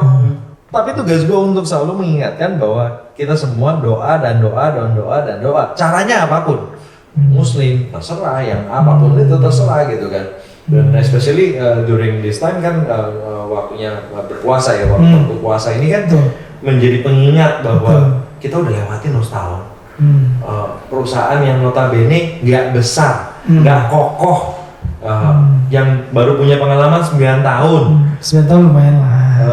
Tapi kalau dibandingkan dengan perusahaan-perusahaan yang lain, gue rasa they are much bigger scale, I would say gitu kan. Tapi buat kita yang ngeyel untuk memperjuangkan gaji ini si 200 ini itu rada ngeyel gitu loh. Ngutang nggak tuh? Enggak. Kok bisa? Ada aja berarti sales dong? Selalu ada sales. Jadi kita jalan bulan ke bulannya itu meskipun nggak mencapai target. Sangat tidak. Kita dropnya yang penting ops aja ketutup gitu kali ya. Yang penting bisa bayar gaji karyawan. Iya benar-benar. Jadi benar-benar kita liquidate our asset itu hanya untuk bayar gaji karyawan. Can you imagine? Bayang sih. Benar-benar itu benar-benar terjadi. Tapi I do believe bahwa dengan kebanggaan, dan itu satu hal yang sangat gue banggakan gitu, bahwa melewati satu pandemi. Terserah orang yang lain yang seperti apa gitu kan, of course I cannot say for another person or another company, tapi buat kita yang kita bisa melewati 2020 dan kita sudah berjuang bersama-sama semua orang yang ada dalam, itu impressive. And that's the real entrepreneur ya. Itu pride. Iya. Itu pride. It's not all about money. Gitu. Iya. Tapi pride ini nggak akan bisa dibayarkan. Benar. And I know my colleague itu punya pride ini. Sama ya berarti maksudnya visi misi kalian berempat ini kan maksudnya. Dari mulai muterin ke cabang-cabang sampai pas pandemi strategi ini, meskipun dibilang kita bangkrut nih kalau kayak gini ya kan? Yes. Dan ternyata aman. Masih berjalan. Kita God bless ya. Yes. Tentunya gue nggak bisa bilang dengan kepastian bahwa 100% pasti akan amin diberikan jangka panjang gitu. Iya. Tapi kita akan terus berjuang dan kita akan selalu melihat dan kita akan belajar. As in new learner aja, newbie aja gitu. As a survivor mode lah semua. Sama mirip. Ya pandemi ya, mostly ya. Nah, menariknya lagi ya bahwa lo ya kita back then beberapa tahun lalu adalah lo terpilih sebagai 40 under 40. Iya. Prestis ya. Prestis, yes. Bisa ceritain nggak sih? Kok bisa terpilih terus atau apa? Atau nggak ya menurut gua gini lah ya. If they say ya gua ada di sana ya gua ada di sana gitu. I mean kenapa partner lo yang di sana? Nggak bercanda. Itu kebetulan aja. Iya. Itu kebetulan aja sih gua rasa gitu ya. Kebetulan. Itu apa sih kualifikasinya? Maksudnya kayak usahanya udah apa dan lain sebagainya gitu? Gua rasa itu hanya Prestis yang bisa jawab sih ya. Tapi gua rasa mereka pasti berikan highest quality checking. For whoever yang masuk dan terpublish di Prestige itu sendiri, gue rasa, gue yakin. Ada impactnya nggak? For me, your life, your business? I don't think so. You don't think so ya? Tapi maksudnya itu satu pencapaian karena memang menurut gue Prestige adalah majalah Prestige. Dan itu menjadi pencapaian yang luar biasa menurut gue gitu kan, untuk bisa terpilih di sana. Tapi juga nggak pengen merubah mindset bahwa gue udah terkenal atau apa gitu ya. Nah, nanti malah merubah cara kita berpikir gitu. Gue rasa kayak begitu. Jadi udah lo terima as a ya udah ini gift aja gitu, thank God. Oke, dari segi yang tadi lo diceritakan ups and down dalam kehidupan, hal apa yang membuat lo wah this is my achieve, mungkin yang itu 40 your upsnya, and apa titik terendah dalam hidup lo as long as you're 33 right now? No, I'm actually 36 this year. 36 years. What's your ups and downs achieve and in a kalau ngomongin titik tertinggi, jujur gue bisa bilang melewati pandemi dan bisa mempertahankan karyawan gue itu cerita itu ya. Itu adalah titik tertingginya.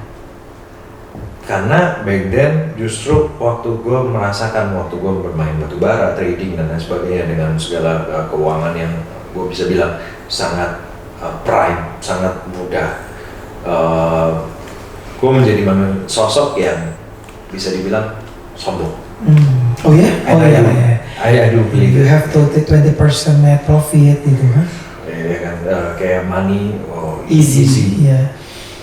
Kita bisa jadi sosok yang sombong, gue bisa bilang gitu ya. Jadi karena main ke dunia malam dan lain sebagainya, pengen ngerasain kalau punya uang itu apa sih yang bisa gue rasain gitu saat itu. Padahal ibu lo pendoa ya. Iya. Anaknya dikelamin. Gak tahu tuh pasti ya dia tahu. Maksudnya mungkin nggak sampai detail, tapi she knows lah bahwa anaknya cukup petualang gitu kan, sangat petualang. Jadi menurut gua di tahun umur gua 31, gua harus mengalami beberapa kerugian besar. Di umur gua 31. Itu yang di Plaza Indonesia tadi? Bukan. Ada lagi dari batubara, dari ya terus drop juga ya.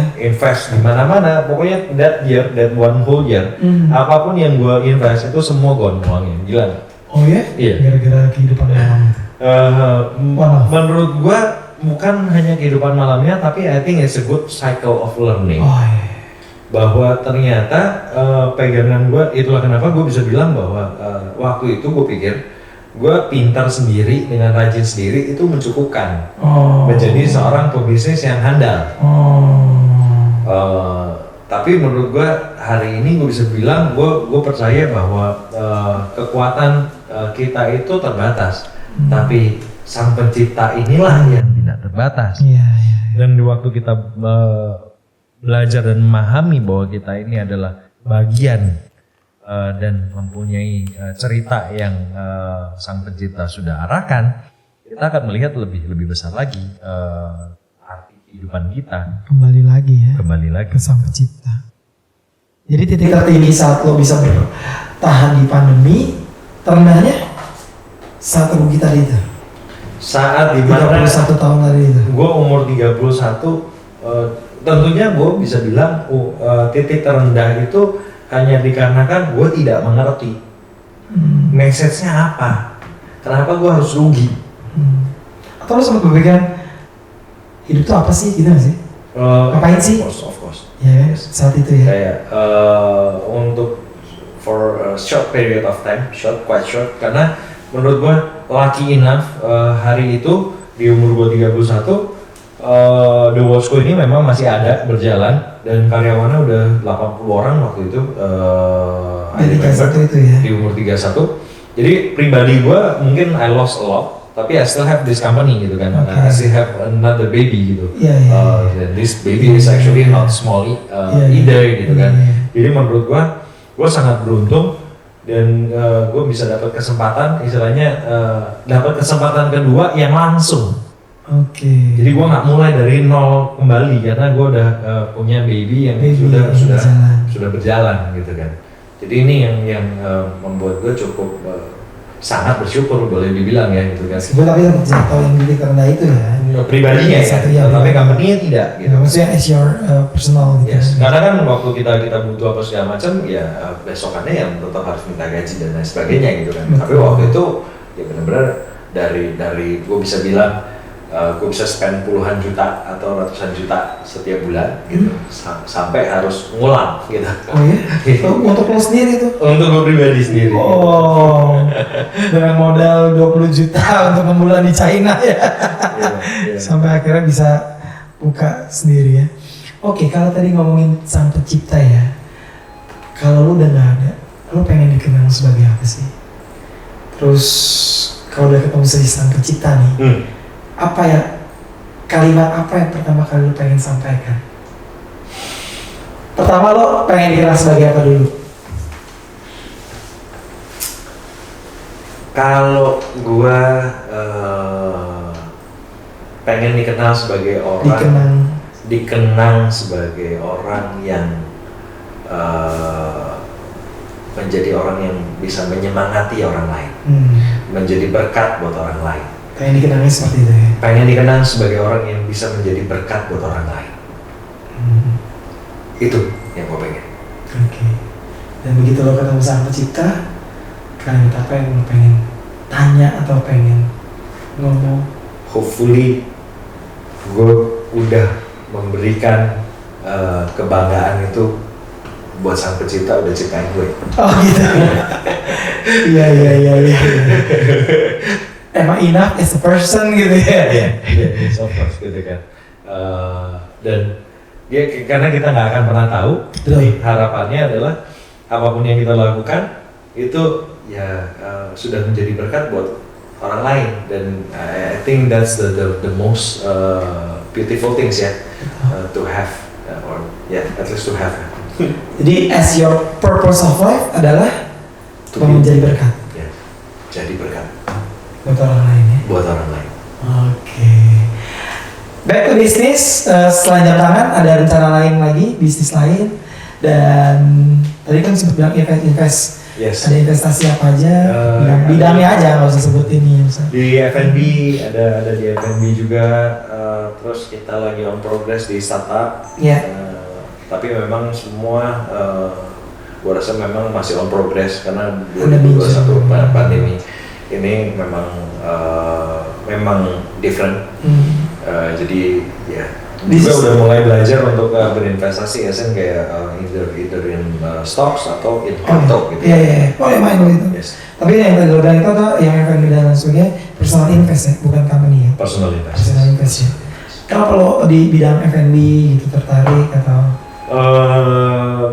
Gua rasa kalau nih kata ngomongin tentang F&B itu yang gue percaya adalah siapa. Jadi kalau waktu kita mau invest ya, it's different karena waktu kita berjalan sebagai pebisnisnya sendiri atau sebagai investor itu have a different cap. Di mana topinya harus berbeda. Gitu kan. Waktu kita menjadi seorang pebisnis sendiri, kita harapkan kitanya menjadi pelajar. Kita yang akan belajar banyak. Waktu kita menjadi seorang investor itu sebetulnya kita melihat bahwa orang ini apakah punya energi yang sama nggak sama kita, kira-kira begitu. Kalau energinya sama, sebenarnya money comes along. That's what I believe ya. Karena again, of course, it's important. We want to have more. We want to have more to experience more things gitu. Karena money is also tools. Yang sebenarnya kita bisa pakai gitu. Tapi kita harus mengerti bahwa tools ini tuh sudah bisakah kita arahkan di tempat yang pas. Karena sering sekali waktu money ini becomes something that control us, bahwa kita tuh bekerja untuk uang, bukan uang bekerja untuk kita, then it's another story lagi gitu. Iya. Padahal kita bukan mau bekerja untuk uang, karena uang nggak ada batasnya. Tapi kita pengen untuk kita bisa mengkontrol dan kita menggunakan uang ini untuk apa sih gitu kan? Untuk kebaikan, untuk berbisnis, untuk apapun itu, banyak lah ceritanya gitu kan. Untuk kebahagiaan pasti ada gitu. Ada yang bisa kita bayar sedikit untuk kebahagiaan dengan uang gitu kan. Speaking about money ya, nih range-nya aja gitu. nilai terendah di tabungan lo, uang terendah di tabungan dan uang tertinggi di tabungan seorang Erik tuh range-nya aja. Gue pernah punya duit nih di tabungan, ada kan orang yang 50.000 tapi tergantung family, tergantung masanya ya. Iya, makanya terendah dan kalau tertinggi di nggak tabungan. sama sekali ya pernah. Sama sekali. Di Beijing apa di sini? di sini dan di Beijing ada aja gitu. Okay. Ada aja yang sampai Aduh, gak ada duit nih gitu ya. nol. nggak nol. Tapi tipis. Sangat tipis gitu ya, berapa ratus ribu. Iya. Itu Tertinggi? miliar adalah. Iya. Ya, pasti ada gitu kan. Nah, itu yang lo putar. Ya, jadi memang menarik gitu. Nah, berarti kalau tadi bilang yang spesifikasi jenis bisnis yang akan lo lakukan selain dari jam tangan, itu apa kira-kira? So far sih gue berusaha sekali untuk mengimbangi dari sisi bisnis dan satu untuk belajar untuk menjadi berkat tadi. Makanya salah satunya jadi apapun itu ya? Apapun itu. Jenis bisnisnya? Apapun jenis bisnisnya. Oke. Yes. Very good. Sambil belajar. Berarti saya tahu proposal saya ya. Oke, Erik, for the last question gitu ya, mungkin bisa dibilang apa, atau mungkin bukan question tapi sedikit tips gitu buat teman-teman MHM Podcast yang mau ya mungkin mau mulai bisnis atau lagi survival di tengah pandemi ini, atau ya pesan-pesan buat para entrepreneurs. Pesan-pesannya apa ya? Kalau pribadi gue mungkin hanya sekedar sharing aja, karena dari tadi sharingnya juga banyak mengenai spiritual. Harus percaya tentang Sang Pencipta dan kita harus merasa bahwa kita itu selalu bisa belajar banyak dan kita harus berani untuk percaya dengan diri kita sendiri, karena hanya dengan kita percaya sama diri kita dan kita percaya bahwa Sang Pencipta selalu mendukung apapun yang kita inginkan dengan intensi yang baik. Aminkan, kita aminkan, itu akan semua terjadi. Dan itu pasti dijawab. Tapi dijawabnya selalu stage by stage. Jadi hari ini mungkin saya butuhnya belajar berpengalaman untuk bangkrut misalkan. Ya, itu adalah pengalamannya. Waktu berpengalaman untuk menjadi seorang yang sukses itu adalah pengalaman yang lain lagi. Jadi harapannya kita selalu berpandangan positif di dalam semua keadaan, di dalam apapun itu, sehingga kita bisa selalu memacu diri dan kita selalu bisa menjadi orang yang lebih baik. Bukan hanya melihat dari kaya atau miskinnya kita gitu. Itu sih. Mantap banget. Gue pikir tuh closing statement dari gue pikir lo tuh bisnis family lo, to be honest, bisnis family ini. Karena jam tangan kan mostly, ya kan? Yes. Ini semua juga ya kan? Ya, semua ya? Hampir semua lah. Iya kan? Persentasenya mau majority pasti from bisnis family lah gitu kan. Ini, wah really, gue baru tahu di podcast gue ini kalau lo bukan dari bisnis family lo. Benar loh. Nah jadi ini menarik banget nih berarti podcast bareng lo hari ini. Dan satu hal lagi, kalau misalnya lo nggak jadi pengusaha jam tangan, lo pengen jadi apa sih?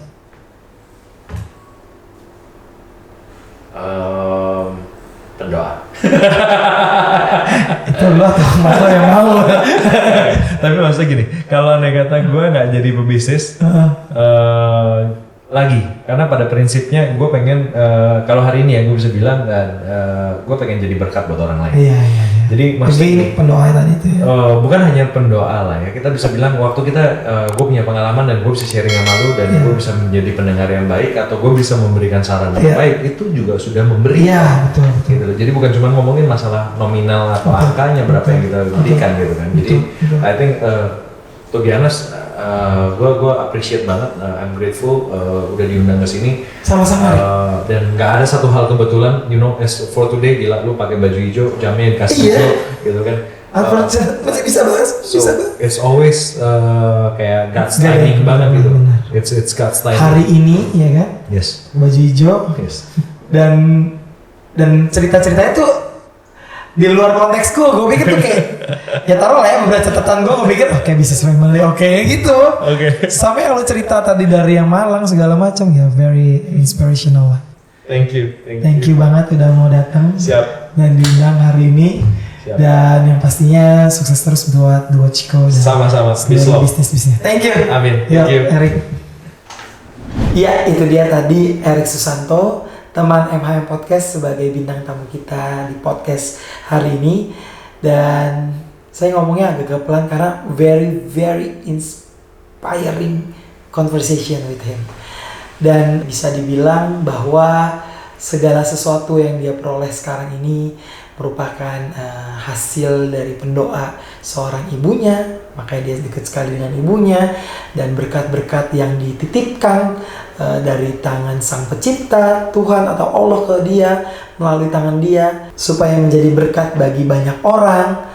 Dan satu hal yang dia juga kemukakan bahwa berbuat baik kepada siapapun.